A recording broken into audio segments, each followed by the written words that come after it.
राष्ट्रवादीच्या राष्ट्रीय अध्यक्ष सुनेत्रा पवारांच्या निवडीला थेट पक्षातूनच आव्हान। पुन्हा निवडणूक घेण्यासाठी माजी राष्ट्रीय सचिवांची कायदेशीर नोटीस, तर केवळ प्रसिद्धीसाठी खटाटोप, राष्ट्रवादीचा संताप। मुंबईतल्या चेंबूर दुर्घटनेप्रकरणी चौकशी समितीचा अहवाल समोर, कंत्राटदार जबाबदार असल्याचं निष्पन्न। काही दिवसांपूर्वी मुसळधार पावसात शाळेच्या बसवर झाड पडल्यामुळे 11 वर्षीय मुलाचा मृत्यू। टीईटी पेपरफुटी प्रकरणात धक्कादायक खुलासा, 6 लाख उमेदवारांचं भवितव्य 8,000त विकलं। आग्र्याच्या छापखान्यातून बुटाच्या इन्सोलमध्ये पेपरची तस्करी, पेपर फोडण्यासाठी 8,000 रुपये आणि प्लॉट देण्याचं केलं होतं कबूल। पुणे महापालिकेच्या शाळांची कमालीची दुरावस्था, शाळेतील मुलींच्या प्रसाधनगृहातील छताला गळती, 25 संघटक उद्घाटनाभावी खराब, तर गवत वाढल्यानं शाळेत अनेकदा साप शिरल्याच्या घटना। भारतीय महिला संघानं क्रिकेटच्या पंढरीवर घडवला नवा इतिहास। लॉर्ड्सवर महिलांच्या पहिल्या कसोटी सामन्यात भारतीय संघाचा विजय। हरमनप्रीत कौरच्या टीम इंडियाकडून यजमान इंग्लंडचा धुव्वा। राष्ट्रवादीत उपमुख्यमंत्री सुनेत्रा पवारांच्या राष्ट्रीय अध्यक्षपदावरती आक्षेप घेण्यात आलेला असून त्या संदर्भातली थेट नोटीस बजावण्यात आली आहे। पक्षातील ज्येष्ठ नेते आणि माजी राष्ट्रीय सचिव सच्चिदानंद सिंह यांनी थेट वकिलांमार्फत नोटीस पाठवून सुनेत्रा पवारांच्या राष्ट्रीय अध्यक्षपदावरती आक्षेप नोंदवलाय। 9 जुलैला सच्चिदानंद सिंह यांनी नोटीस बजावलेली असून राष्ट्रीय अध्यक्षपदाची निवडणूक पुन्हा घ्यावी अशी मागणी करण्यात आली आहे। 26 फेब्रुवारी रोजी राष्ट्रवादीच्या सर्वसाधारण सभेत प्रफुल्ल पटेल यांच्याकडूनच ही घोषणा करण्यात आली होती। मात्र आता या निवडीला आक्षेप घेत सुनेत्रा पवार यांना नोटीस बजावण्यात आली आहे।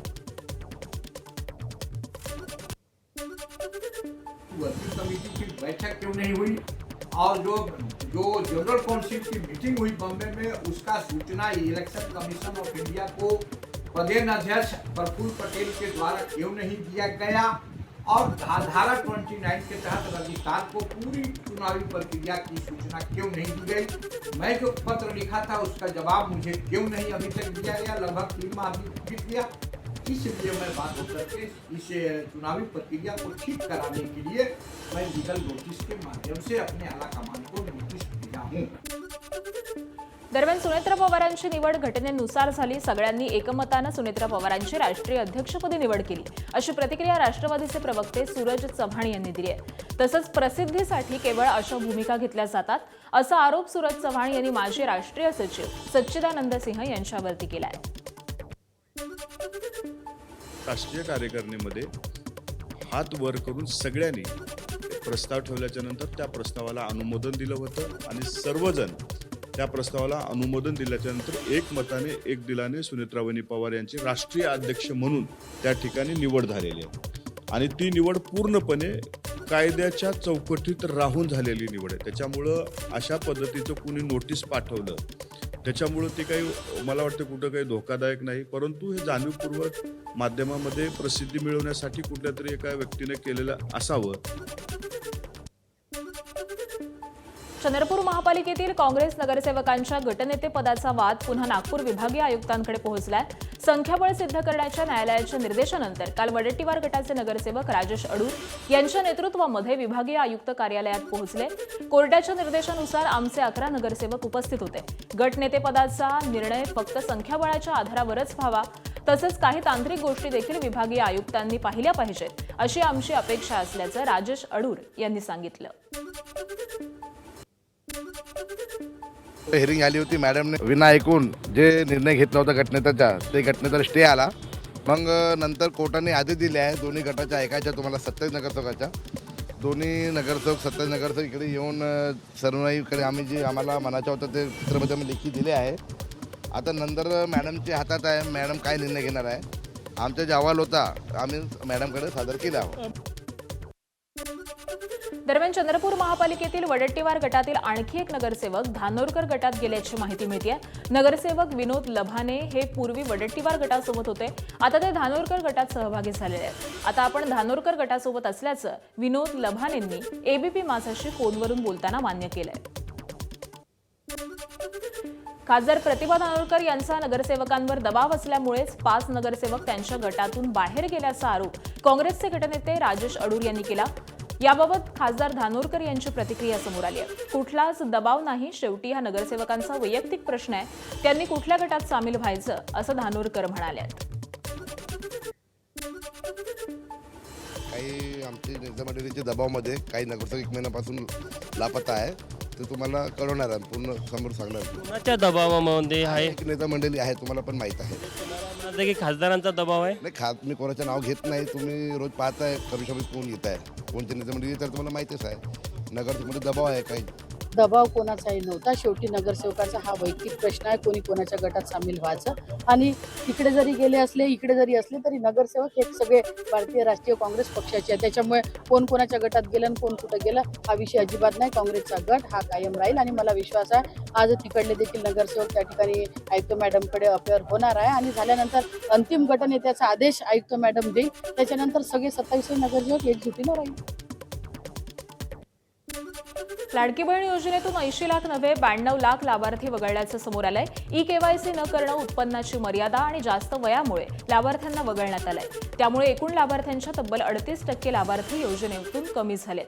मराठवाड्यातील 8 जिल्ह्यांमधून सर्वाधिक 28 लाख लाडक्या बहिणींना वगळण्यात आलंय. लाडकी बहीण योजनेच्या ई-केवायसी प्रक्रियेनंतर 1,67,00,000 महिला पात्र ठरलेल्या आहेत, अशी माहिती मंत्री आदिती तटकरे यांनी दिली आहे. ज्यांना वारंवार संधी देऊन सुद्धा ई-केवायसीची प्रक्रिया झाली नाही त्यांना त्या ठिकाणी योजनेचा लाभ आणि जे काही नियम आणि निकष ठेवलेले होते त्यानुसार या योजनेचा लाभाच्या दृष्टिकोनातून सरकारने त्या ठिकाणी निर्णय घेतला. राष्ट्रवादी काँग्रेस शरद पवार पक्षाच्या महिला प्रदेशाध्यक्ष रोहिणी खडसे यांनी लाडकी बहीण योजनेवरून सरकारला लक्ष केलंय. देवेंद्र फडणवीस आणि एकनाथ शिंदेंना लाडक्या बहिणींचा खर्च जड होतोय का, असा संतप्त सवाल रोहिणी खडसे यांनी विचारलाय. मला आता लाडक्या बहिणी जड वाटायला लागल्या आहेत का? जिथे तुम्ही लाडक्या बहिणींचे सगळे लाड पुरवतात, त्यांच्या सगळ्या हट्ट पुरवतात, तिथे महाराष्ट्रातल्या माझ्या लाडक्या बहिणींवरचा खर्च काढण्या इतपत किंवा आता त्यांच्यावरती होणारा खर्च हा तुम्हाला जड वाटायला लागलाय का? आज लाडक्या बहिणींच्या पाठीशी खंबीरपणे उभे राहणारे लाडके दादा नाहीत. योगगुरू बाबा रामदेव यांच्या एका वक्तव्यामुळे नव्या वादाला तोंड फुटलंय. आमच्या सर्वांचे धर्म वेगळे पण पूर्वज एकच आहेत. भारतातल्या सर्वांचे पूर्वज सनातनी आहेत, त्यामुळे सर्वांनी पूर्वजांची परंपरा पाळली पाहिजे, असं बाबा रामदेव म्हणाले. रामदेव बाबांच्या या विधानावरती मुस्लिम धर्मगुरूंनी आक्षेप घेतला. काँग्रेस आणि एमआयएमनं देखील या वक्तव्यावरती नाराजी व्यक्त केली आहे. मुझे गुरुदेव का ही संकल्प हमने वहां व्यक्त किया कि भाई हमारे पूर्वज हमारे मजहब अलग हो सकते लेकिन पूर्वज तो एक ही है. हम गीत में प्रवेश कर रहे थे तब मुझे गुरुदेव भगवान ने वहां पर भी लिखा हुआ है, यहाँ पर भी लिखा हुआ है, हिंदू राष्ट्र के नाम पर किसी को डरने की जरूरत नहीं है. हम सभी के पूर्वज सनातनी हिंदू आर्य हैं. भाजपचे आमदार राम कदम यांनी बाबा रामदेवांच्या वक्तव्याला पाठिंबा दिलाय. इस्लामची स्थापना 1450 वर्षांपूर्वी झाली, त्याआधी कोण होतं, असा सवाल देखील त्यांनी उपस्थित केला. हमारा सबका डीएनए एक है, यानी हमारे पूर्वज एक ही है. क्योंकि अगर इस्लाम की बात करें तो 1450 साल पहले इस्लाम स्थापित हुआ, उसके पहले कौन थे? तो इसके लिए हमारे पूर्वज एक है और हमारे पूर्वज अगर ऋषि मुनि हैं तो हर एक की अपनी इच्छा का विषय है, कौन किसे माने न माने. और उसी श्रृंखला को लेकर के बाबा रामदेव जी ने जो कहा है वो सत्य है. रामदेव बाबांनी मुस्लिमांची थट्टा केली आहे, अशी प्रतिक्रिया तहरीक मुस्लिम शब्बांचे अध्यक्ष मौलाना मुश्ताक मलिक यांनी म्हटलंय. बाबा रामदेव जैसे मक्कार और नफरती आदमी को हम टोटल रिजेक्ट करते हैं और मुल्क में भाईचारगी की बात करने के बजाय नफरत के अलावे को तेज करने की ये लोग कोशिशें कर रहे हैं, जिससे मुल्क का नुकसान होगा और ये कोई भलाई की तरफ नहीं ले जा रहे हैं मुल्क को, बल्कि मुल्क को तबाही की तरफ ले जा रहे हैं. दिल्लीतील जंतर मंतरवरील सोनम वांगचुक यांच्या उपोषणाचा काल 16वा दिवस होता. नीट पेपरफुटी प्रकरणाची जबाबदारी घेत धर्मेंद्र प्रधान यांनी राजीनामा द्यावा अशी मागणी करून सुरू झालेल्या कॉक्रोच जनता पार्टीच्या आंदोलनाचा काल 25वा दिवस होता. उपोषण सुरू केल्यापासून वांगचुक यांचं वजन 8.25 किलोपेक्षा कमी झालेलं असून उपोषण कायम ठेवण्याबाबत त्यांचा निर्धार कायम आहे अशी माहिती आंदोलनाची सुरुवात करणारे अभिजित दिपकेंनी दिली आहे. दिल्लीतील जंतर मंतरवरील आंदोलनस्थळी अभिजित दिपके आणि पोलिसांमध्ये वाद झाला. सोनम वांगचुक यांना ऊन लागू नये म्हणून लावलेल्या ताडपत्रीवरून हा वाद झालाय. ताडपत्रीमुळे पोलिसांच्या एका बाजूच्या कॅमेऱ्यात रेकॉर्डिंग होत नाही असं पोलिसांचं म्हणणं आहे, तर सोनम वांगचुक यांना ऊन पावसाचा त्रास होऊ नये म्हणून ताडपत्री असल्याचं अभिजित दिपकेंनी सांगितलं. दरम्यान वादावादीनंतर पोलिसांनी ताडपत्री कायम ठेवली आहे. उद्धव ठाकरेंनी दिल्लीतील आंदोलनाला पूर्ण पाठिंबा असल्याचं स्पष्ट केलं, तर राहुल गांधींनीही आंदोलनाला जावं असं आवाहन त्यांनी केलंय.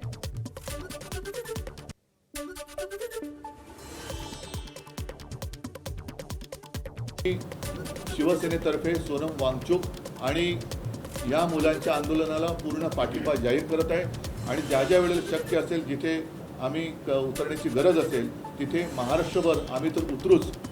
आपल्या माध्यमातून मी देशातील सर्व पक्षांना सांगतोय की आपण देखील आपापल्या राज्यामध्ये, राज्यातील प्रमुख शहरामध्ये या युवकांना बळ मिळेल अशा पद्धतीने काही प्रतिकात्मक असेल, आणखीन काही असेल, हे समर्थनार्थ आंदोलन करा किंवा प्रदर्शन करा जरूर. म्हणजे माझं तर म्हणणं आहे, मला वाटतं तर मी सुद्धा जाईन. राहुल गांधींनी गेलं पाहिजे. देशातील ज्यांना असं वाटतं, मग अगदी भारतीय जनता पक्षातले असले तरी, जसं मी रामरक्षा आंदोलनात भाजपच्या कट्टर कडवट हिंदुत्ववादींना आवाहन केलं होतं की ज्यांना हिंदू धर्माबद्दल प्रेम आहे त्यांनी सहभागी व्हावं, तसंच आज देखील मी पक्षाच्या पलीकडे जाऊन ज्यांना या देशातल्या युवकांबद्दल एक आस्था आहे, तो कोणत्याही पक्षाचा असो, पक्षाचे जोडे बाजूला ठेवून तिथे जावं अशी माझी सगळ्यांना विनंती आहे. दिल्लीत सुरू असलेल्या आंदोलनाला एवढे दिवस उद्धव ठाकरेंनी पाठिंबा का नाही दिला असा सवाल उद्योग मंत्री उदय सामंतांनी केलाय. फारच लवकर पाठिंबा जाहीर केला ना. आज कितवा दिवस चालू आहे? 16वा दिवस. किती जाऊ लवकर जाहीर केला, त्याच्या पलीकडे काय बोलायचं. फारच लवकर त्यांनी हा पाठिंबा जाहीर केलेला आहे. परंतु देशातल्या युवा पिढीसाठी, देशातल्या उद्योजकांसाठी, देशातल्या शेतकऱ्यांसाठी, देशातल्या कामगारांसाठी केंद्र शासन काम करतं आहे, राज्य शासन काम करतं आहे. हा विश्वास मतदारांचा असल्यामुळंच NDAचं सरकार हे देशामध्ये आलेलं आहे. अयोध्येतील राम मंदिर न्यासाच्या निधीत झालेल्या कथित गैरव्यवहाराविरोधात ठाकरेंच्या शिवसेनेचे राज्यव्यापी आंदोलन सुरू आहे. उद्धव ठाकरे 18 जुलैला नागपुरात रामरक्षा पठण करत आंदोलन करणार आहेत. आंदोलनासाठी रामनगर राम मंदिर, राजबक्षा मंदिर किंवा गणेश टेकडी मंदिर या 3 पर्यायांवरती चर्चा सुरू आहे. त्यातील रामनगर राम मंदिराचे मुख्यमंत्री फडणवीस आजीवन सदस्य आहेत. याच रामनगर राम मंदिरामध्ये आरती करून आंदोलन करण्याचा विचार सुरू आहे. दरम्यान या आंदोलनाच्या पार्श्वभूमीवरती ठाकरेंच्या शिवसेनेचे खासदार संजय राऊत आणि आमदार अंबादास दानवे आज संध्याकाळी नागपूरला जाणार आहेत. संभावित असं एक रामनगरचं राम मंदिर आम्ही केलेलं आहे. समजा पक्षप्रमुखांच्या आदेशानुसार सन्माननीय जे नेते येत आहेत, संजय राऊत साहेब आणि अंबादासजी दानवे यांच्याशी चर्चा झाल्यानंतर एक अंतिम निर्णय घेण्यात येईल. तसं आमच्याकडे 2-3 ऑप्शन्स आम्ही ठेवलेले आहे. एक राजाबाक्षाचं हनुमानजीचं मंदिर, तसेच गणपती टेकडीचं मंदिर आणि राम मंदिर रामनगरचं. यामधून जे काही होईल ते फायनल आम्ही सन्मान्य संजय राऊत साहेब यांच्याशी चर्चा केल्यानंतर आम्ही आपल्याला कळवू किंवा ते आपल्याला कळवतील. ज्या रामाच्या करसेवाला ते गेले, ते राम मंदिर जर लुटलं जात असेल तर देवेंद्र फडणवीस असतील किंवा त्यांनी निर्माण केलेली राम मंदिरं असतील, त्या सगळ्या पुजाऱ्यांनी, भक्तांनी आमच्या आंदोलनात सहभागी व्हावं. मी तर देवेंद्र फडणवीसांना खुलं निमंत्रणच देतो आहे. मग जर ते त्या न्यासाचे आजीवन सदस्य असतील तर जरूर त्यांनी आमच्या रामरक्षा आंदोलनात सहभागी व्हावं. देशभर गाजणाऱ्या राम मंदिर चोरी प्रकरणात आता थेट सुप्रीम कोर्टानं हस्तक्षेप करत एसआयटीकडून तपास अहवाल मागवलाय.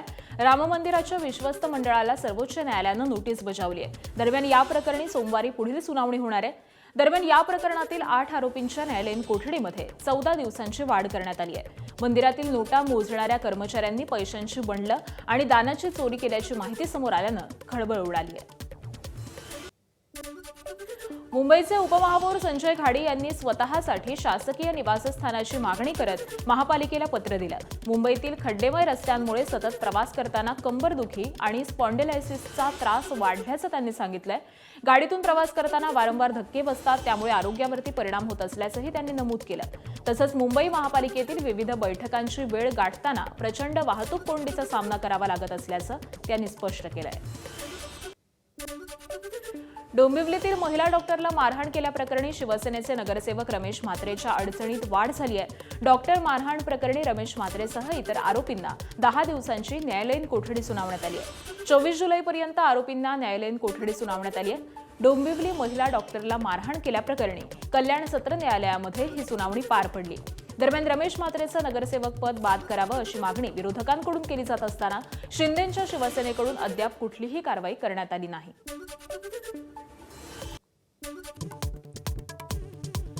राष्ट्रवादीच्या राष्ट्रीय अध्यक्षा सुनेत्रा पवारांच्या निवडीला थेट पक्षातूनच आव्हान.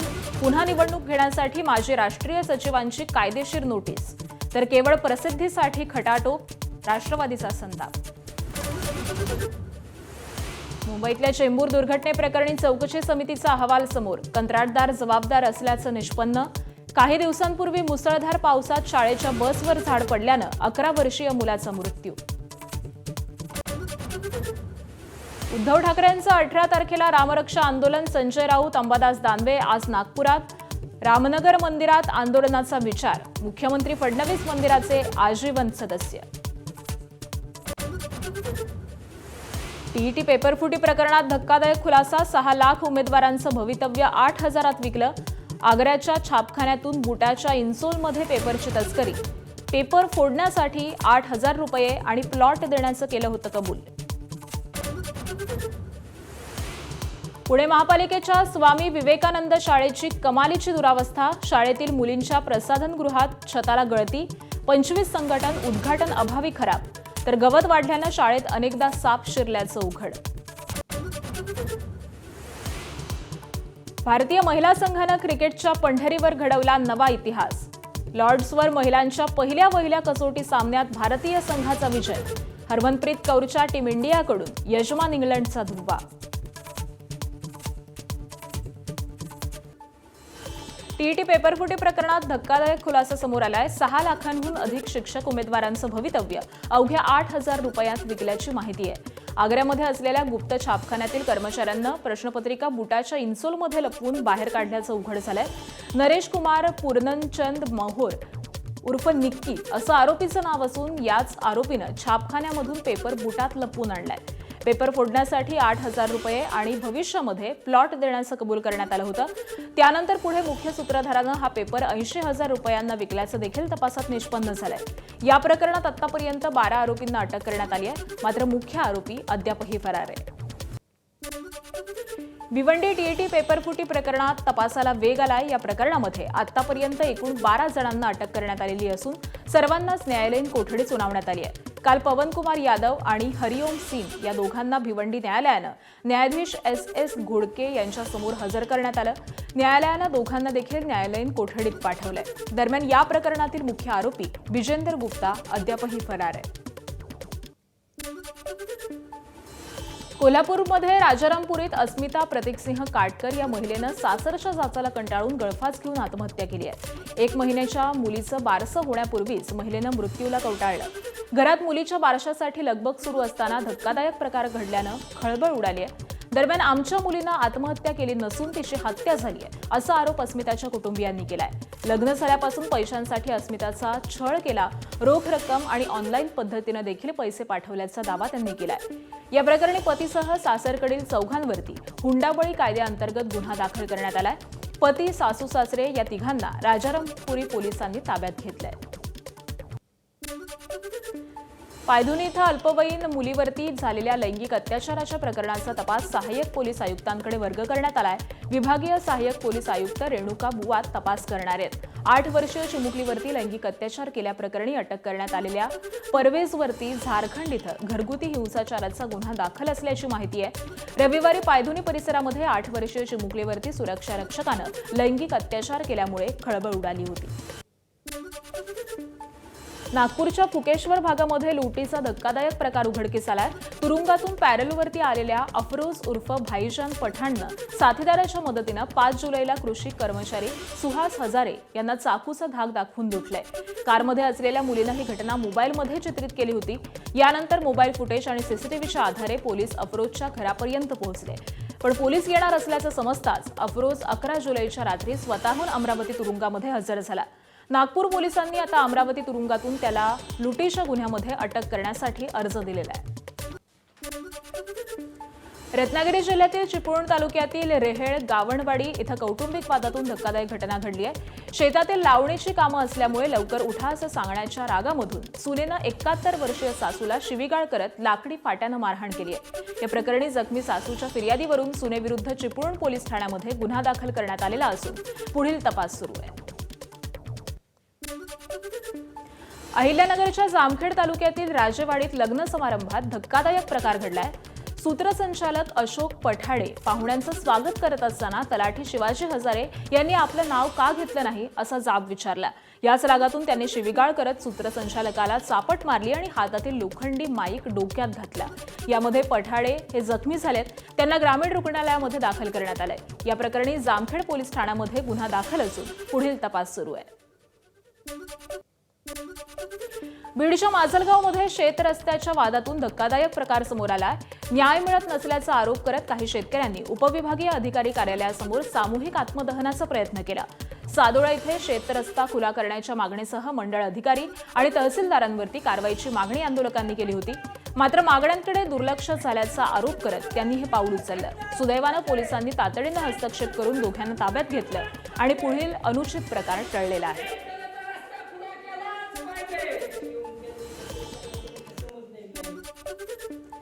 बीडच्या गेवराईत शेअर ट्रेडिंग गुंतवणुकीच्या नावानं आयटी इंजिनियरला 7.5 लाखांचा गंडा घातल्याचा प्रकार समोर आलाय.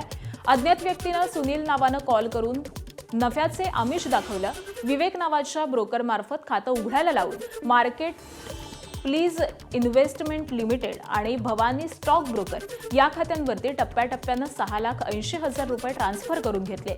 नफ्यातील हिस्सा भरण्यासाठी आणखी 40,000 रुपये उकळले. संशय आल्यावरती सेबीचे प्रमाणपत्र मागितलं असता बनावट प्रमाणपत्र पाठवण्यात आलं आणि फसवणूक लक्षात येतात दत्तात्रय खरात यांनी बीड सायबर पोलीस ठाण्यामध्ये 2 अज्ञातांविरोधात गुन्हा दाखल केलेला असून पुढील तपास सुरू आहे.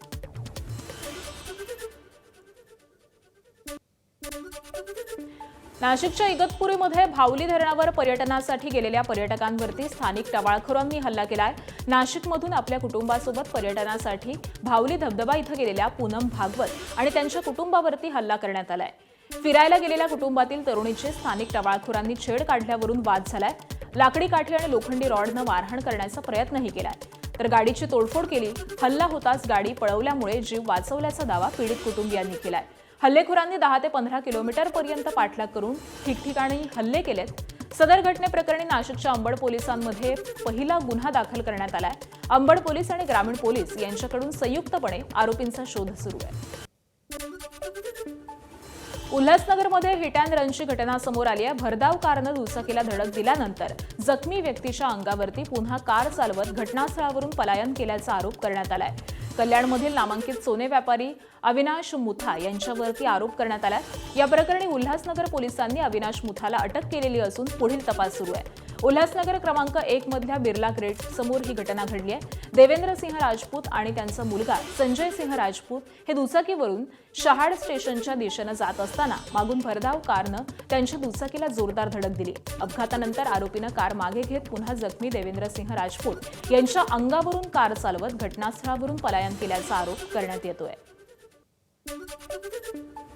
तपास सुरू आहे. यामध्ये प्रत्यक्षदर्शी साक्षीदारांनी तसं सांगितलेलं आहे की मागं रिवर्स घेऊन परत गाडी घेऊन तो पुढं पळाल्याचं सांगत आहे. त्यानुसार पुढील तपास आम्ही करत आहोत. सध्या आरोपी आमच्याकडे असून त्याची वैद्यकीय चाचणी आम्ही केलेली आहे आणि त्यामध्ये पुढील अजून कायदेशीर कारवाई करतो. बीडच्या माजलगाव तालुक्यातील राजेगाव परिसरात उसाच्या शेतात कुजलेल्या अवस्थेतील मृतदेह आढळला. पोलिसांनी मृताची ओळख पटवलेली असून कृष्णा राठोड असं मृत व्यक्तीचं नाव आहे. प्राथमिक माहितीनुसार मृतदेह साधारण 3 ते 4 दिवसांपासूनचा असावा असा अंदाज व्यक्त करण्यात आलाय. पोलीस तपास करत असून पंचनामा करून मृतदेह शवविच्छेदनासाठी पाठवण्यात आलाय.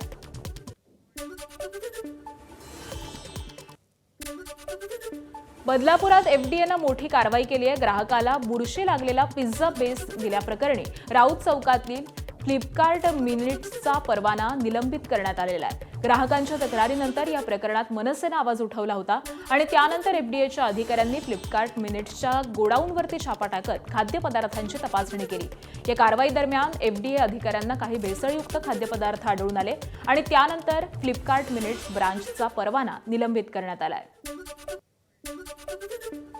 काल मी फ्लिपकार्ट मिनिट्सवरनं दुपारी 1:30-2च्या सुमारास पिझ्झा बेस आणि काही घरगुती वस्तू मागवल्या होत्या. त्याच्यात मी पिझ्झा बेस 2 मागवलेले, तर त्यातला एक पिझ्झा बनवला. दुसरा बनवताना तर निदर्शनास आलं की त्या पूर्ण पिझ्झा बेसला बुरशी लागलेली होती. तर त्या संदर्भात मी इथे आलं असता यांनी मला उडवाउडवीची उत्तरं दिली. त्यानंतर मी आमच्या मनसे टीमला फोन केला आणि मग त्यांच्या थ्रू त्यांच्यावर कारवाई केली. तर तेव्हा पण त्यांनी आम्हाला उडवाउडवीची उत्तरं देण्यात आली. त्यामुळे आम्ही पोलीस स्टेशनला जाऊन त्यांच्यावर कारवाई केली व एफडीएला अंतर्गत त्यांच्यावर आता आतमध्येही कारवाई चालू आहे.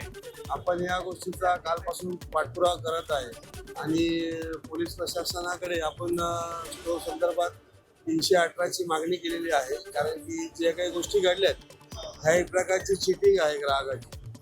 आणि महत्त्वाचा मुद्दा असा की एफडीएने जी कारवाई केली तर आमची मागणी एक असं असेल की स्टोरला सील लावा. छत्रपती संभाजीनगरात खाद्यतेलाच्या नावाखाली ग्राहकांच्या आरोग्याशी खेळ सुरू असल्याचा धक्कादायक प्रकार समोर आलाय.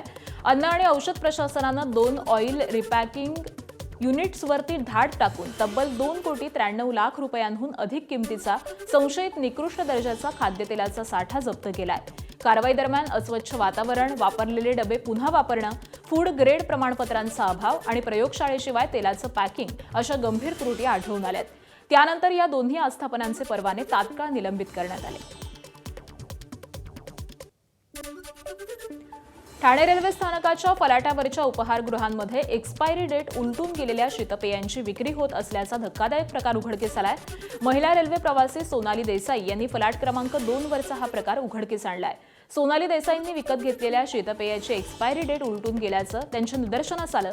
संबंधित उपहारगृहाच्या चालकाला त्यांनी जाब विचारून आपला संताप व्यक्त केला.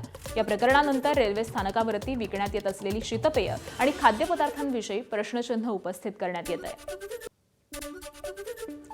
बीडच्या गेवराईत अवैध धंद्याविरोधात पोलिसांची कारवाई सुरूच आहे. 2 दिवसांपूर्वी 48 लाखांचा गांजा जप्त केल्यानंतर स्थानिक गुन्हे शाखेनं जाते गावात मोठी कारवाई केली आहे. शेतातील जनावरांच्या गोठ्यात आणि उसाच्या पिकामध्ये लपवून ठेवलेला प्रतिबंधित गुटखा पोलिसांनी जप्त केलाय. तब्बल 7,75,540 रुपये किमतीचा विविध किमत्यांचा गुटखा यामध्ये समाविष्ट आहे. या प्रकरणी अमोल महादेवराव धोंडरे यांच्यावरती तलवाडा पोलीस ठाण्यामध्ये गुन्हा दाखल करण्यात आलेला असून पुढील तपास सुरू आहे. मुंबईच्या अंधेरी पश्चिमेतील गिल्बर्ट हिल रोडवरच्या जंगल परिसरामधल्या पाणीसाठ्यात एका 10 वर्षांच्या मुलाचा बुडून मृत्यू झालाय. पावसाळ्यामध्ये साचलेल्या या पाण्यात 3-4 मित्र मिळून आंघोळीसाठी गेलेले होते. त्यावेळी झालेल्या दुर्घटनेमध्ये 10 वर्षांचा दिनेश बसवराज हरिश्चंद्र पाण्यात बुडाला. या घटनेची माहिती मिळताच डीएन नगर पोलीस आणि अग्निशमन दलाच्या जवानांनी शोधकार्य सुरू केलं. त्या मोहिमेमध्ये सापडलेल्या दिनेश हरिश्चंद्रला कूपर रुग्णालयामध्ये दाखल करण्यात आलं, पण डॉक्टरांनी तो मृत असल्याचं घोषित केलं. गडचिरोली जिल्ह्याच्या भामरागडच्या लाहेरी परिसरातील बंगाडी गावाच्या संतोष जेट्टी यांनी रविवारी रात्री मूत्रमार्गाचा मोठा त्रास जाणवू लागला. अवयवांमध्ये संसर्ग झाल्यामुळे त्यांना तातडीनं उपचाराची गरज होती.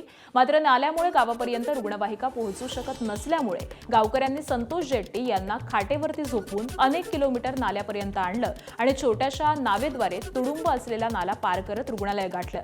या घटनेमुळे गुंडेनूर नाल्यावरील रखडलेल्या पुलाच्या कामाचा प्रश्न पुन्हा ऐरणीवरती आलेला असून शासनाच्या विकासाच्या दाव्याची देखील पोलखोल केली आहे. भंडाऱ्याच्या लाखनीमध्ये भाजपा आमदार परिणय फुके यांच्या जनता दरबारामध्ये राजकीय भूकंप झालाय. शिवसेना आणि काँग्रेसच्या शेकडो कार्यकर्त्यांनी भाजपमध्ये प्रवेश केला. आमदार परिणय फुके यांनी सर्व नवीन कार्यकर्त्यांचं पक्षात स्वागत केलं. हा जनतेचा भाजपवरील आणि विकासावरील विश्वास असल्याचंही यावेळी फुके यांनी म्हटलंय. विरोधकांसाठी हा मोठा धक्का मानला जात असून यामुळे भंडाऱ्यामध्ये भाजपची ताकद आणखी मजबूत झाली आहे. अंबरनाथ नगरपालिकेतील 7 महिन्यांपासून रखडलेली विषय समित्यांच्या सभापती आणि सदस्यांची निवड प्रक्रिया अखेर पूर्ण झाली.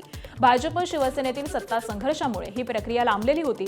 झालेल्या वाटपानुसार शिवसेनेकडे 4 तर भाजपकडे 3 सभापती पदं गेली आहेत. सार्वजनिक बांधकाम, पाणीपुरवठा, स्वच्छता, आरोग्य आणि शिक्षण यांच्यासारख्या महत्त्वाच्या समित्या शिवसेनेच्या वाट्याला आल्यात. तर डिसेंबर 2025 मधील पालिका निवडणुकीनंतर दोन्ही पक्षांमध्ये वाद निर्माण झाल्यामुळे समित्यांच्या निवडणुका रखडलेल्या होत्या.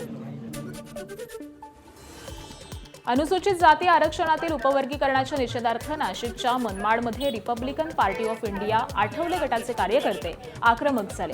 जिल्हाध्यक्ष राजाभाऊ अहिरे, जिल्हा सरचिटणीस गंगादादा त्रिभुवन यांच्या नेतृत्वाखाली काल संतप्त रिपाई कार्यकर्त्यांनी रिपाई भवनापासून मोर्चा काढत आपला संताप व्यक्त केला. निळ्या टोप्या परिधान केलेले भीमसैनिक हातात विविध मागण्यांचे फलक घेऊन मोर्चामध्ये सहभागी झाले होते.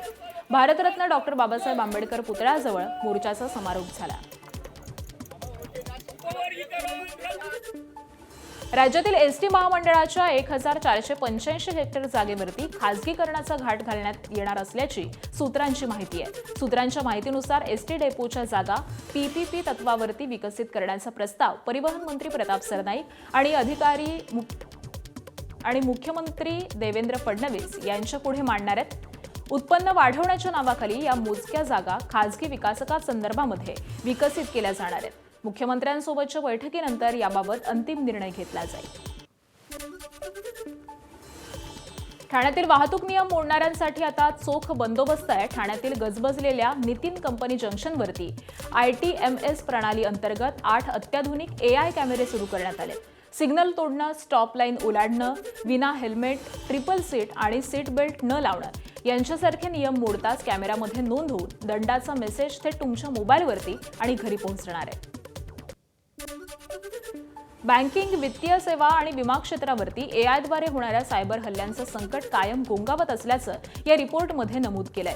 सध्याचे सायबर हल्ले आधीच्या सायबर हल्ल्यांच्या तुलनेमध्ये अधिक वेगवान, स्मार्ट आणि घातक असल्याचं रिपोर्ट म्हणतोय. त्यामुळे 4 वर्षामध्ये सायबर हल्ल्यांची संख्या 14 लाखांवरून 29 लाखांवरती म्हणजे दुप्पट झाली आहे. नोव्हेंबर 2025 मधल्या एका सायबर गुन्ह्याची चौकशी करताना 80 ते 90% फ्रॉड AIद्वारे केला गेल्याचं समोर आलंय. UPI आणि मोबाईल बँकिंगला देखील या AIचा मोठा धोका निर्माण झालाय. तर हॅकर्सकडून OTP सिस्टीममधल्या कमजोरी शोधून गैरफायदा घेतला जातोय.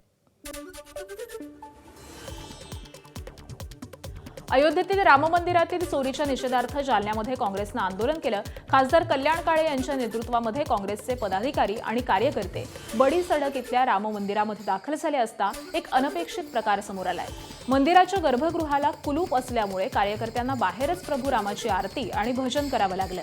विनंती करून देखील मंदिर प्रशासनानं दरवाजे उघडले नाहीत असा आरोप करत कल्याण काळे यांनी यामागे भाजपचं राजकारण असल्याचा दावा केला.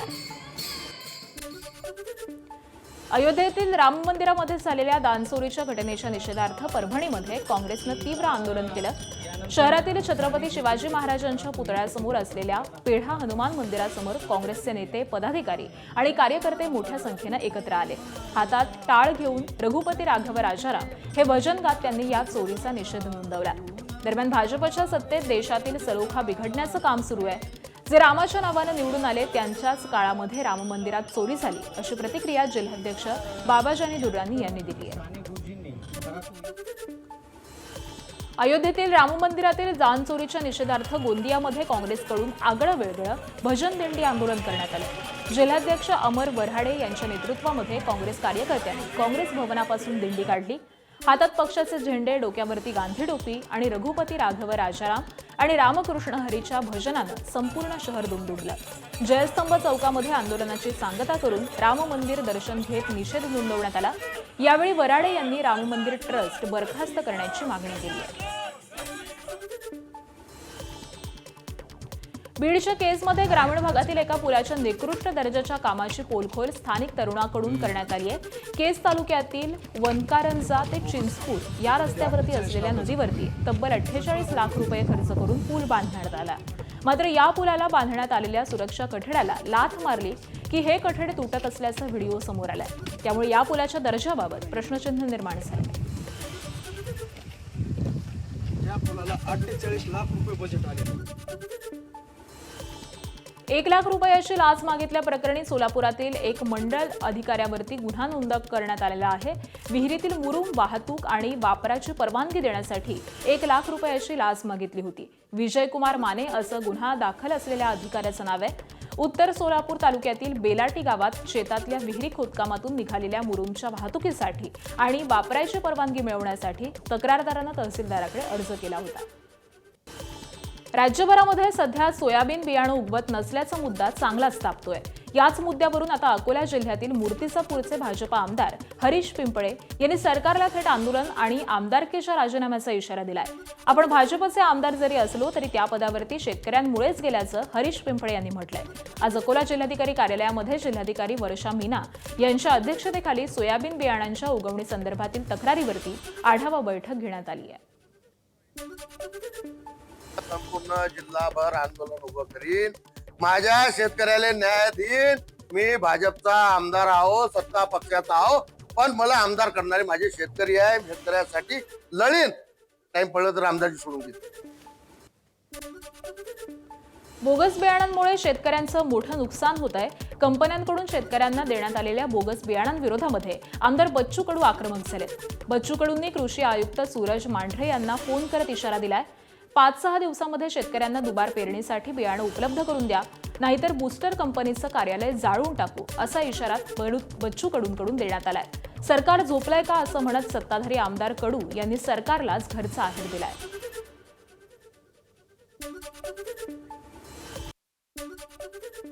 त्याची अनुवांशिक चाचणी केली पाहिजे. त्या बियाणाची ज्याच्याकडे आहे त्याची ते चाचणी जर केली तर लक्षात येणार नाही. आणि आता तुम्ही 5-6 दिवसात उपलब्ध करा, नाही तर आम्ही 18-19 त्या बुस्टर कंपनीचं कार्यालय जाळून टाकतो, ऑफिस पेटून टाकतो. ते आता सरकारनं समोर आलं पाहिजे ना. मग तुमचा कायद्यात तरतूद नाही तर सरकारला प्रस्ताव पाठवा मदतीचा, का जेवढं नुकसान शेतकऱ्याचं बियाणामुळे झालेलं आहे ही तर काळजी सरकारची आहे ना. सरकार काय झोपी जातं का? सरकारनं या भूमिका घेतल्या पाहिजे. गेल्या आठवडाभरात मुंबईसह उपनगरामध्ये आणि त्याचबरोबर कोकणातही झालेल्या धुवाधार पावसानं आता मात्र काहीशी विश्रांती घेतली आहे. पुढील किमान 5 दिवस राज्यामध्ये पावसाची शक्यता नसल्याचा अंदाज हवामान तज्ज्ञांकडून व्यक्त करण्यात आलाय. राज्यातील अनेक भागांमध्ये अद्यापही समाधानकारक पावसाची प्रतीक्षा कायम आहे. कोकणातही 1-2 ठिकाणी तुरळक पाऊस झालाय. सध्या ताशी सरासरी 40च्या वेगानं वारे वाहत आहेत, तर दुसरीकडे मराठवाड्यातील अनेक जिल्ह्यांमध्ये पावसाची मोठी तूट नोंदवली गेली आहे. सांगली जिल्ह्यातील अनेक तालुक्यामध्ये जोखीम घेऊन शेतकऱ्यांकडून पेरण्या केल्या जात आहेत. जो काही पाऊस पडला त्या पावसामुळे शेतजमिनीवरती असलेल्या ओलाव्यावरती शेतकरी पेरणी करताना दिसत आहेत. सांगली जिल्ह्यामध्ये आतापर्यंत एकूण 38%च्या आसपास पेरणी झालेली असून सर्वाधिक पेरणी ही पश्चिम भागातील तालुक्यात झालेली दिसून येते, तर पूर्वेकडील तासगाव तालुक्यामध्ये सर्वाधिक कमी म्हणजे केवळ 20% पेरणी झाली आहे. हिंगोली जिल्ह्यामध्ये मोठ्या प्रमाणात पावसाची तूट पाहायला मिळतेय. जून महिना पूर्णपणे कोरडा ठाक गेला होता आणि त्यानंतर जुलै महिन्याच्या सुरुवातीला जो काही दिवस पाऊस झाला त्या पावसाच्या भरवशावरती हिंगोली जिल्ह्यामध्ये एकूण 60% पेरण्या झाल्यात.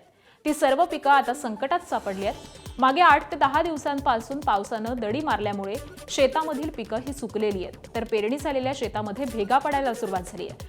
हिंगोली जिल्ह्यामध्ये पेरण्या झालेल्या 2,45,000 हेक्टरवरील पिकं धोक्यात सापडली आहेत.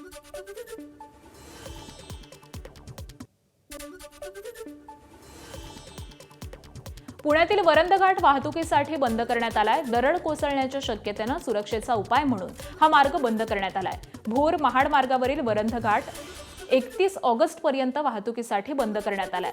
मागील आठवड्यामध्ये झालेल्या अतिवृष्टी दरम्यान या घाटामध्ये जवळपास 20 ते 25 ठिकाणी दरडी कोसळण्याच्या घटना घडल्या होत्या. या पार्श्वभूमीवरती हा मार्ग बंद करण्यात आलाय. रायगड जिल्ह्यामध्ये मुसळधार पावसामुळे कोसळलेल्या दरडीचा फटका अजूनही अनेक गावांना बसतोय. माणगाव तालुक्यातील बोरमाज गावाजवळ असलेली दरड अद्यापही हटवण्यात न आल्यामुळे या गावाचं दळणवळण ठप्प झालेलं आहे. 9 घरांच्या वस्ती असलेल्या या गावातील वयोवृद्ध नागरिकांना विशेष त्रास सहन करावा लागतोय. दैनंदिन जीवनावरती परिणाम झालेला असून ग्रामस्थ हैराण झालेत. लवकरात लवकर रस्ता वाहतुकीसाठी खुला करून द्यावा अशी विनंती ग्रामस्थांकडून प्रशासनाकडे केली जाते. रायगडच्या माणगावमध्ये देवकुंड धबधब्यावरती 2 पर्यटकांचा बुडून मृत्यू झाला होता. या प्रकरणी एकूण 25 जणांवरती गुन्हे दाखल करण्यात आले. पावसाळी पर्यटनावर बंदी असताना या पर्यटकांना देवकुंड धबधब्यावरती सोडणाऱ्या आणि त्यांना गाईड करणाऱ्या स्थानिक व्यावसायिकांविरोधात ही कारवाई करण्यात आली आहे. अशा गोष्टी पुन्हा निदर्शनास आल्यावर कारवाई करण्याचा इशारा देखील माणगाव पोलिसांनी दिला आहे.